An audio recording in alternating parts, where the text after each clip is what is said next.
Most daycare parents across the state are worried with state funding about to end. One Waukesha mom, Angela Lenz, was so concerned she wrote to all of her lawmakers and then to me. I'm Rebecca Clough, your Waukesha County reporter. I've actually sent emails and letters and left a voicemail, but I have not heard back. So then you called me? Yes.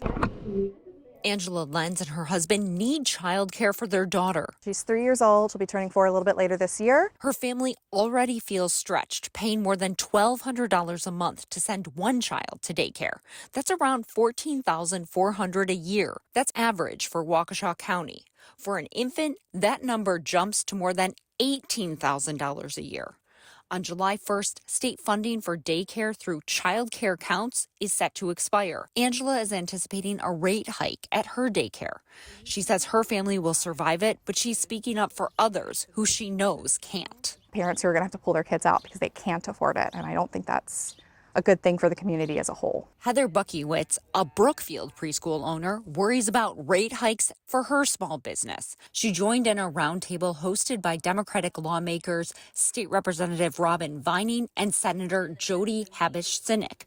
The state has been allocating some money to childcare from COVID funding through a program called Child Care Counts.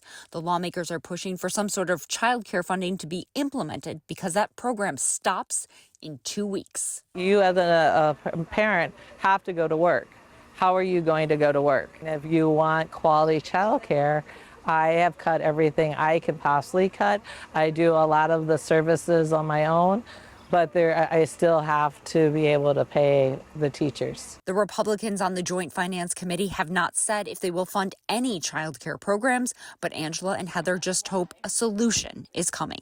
Look at possibly increasing the rates, because if I don't have the funding, the money has to come from someplace. I think it's super important, especially for maybe families who have multiple kids or are struggling financially to have options, and I don't want that to be just something that someone who can afford is able to attend. A vote at the state is expected to happen by the end of the month on child care funding.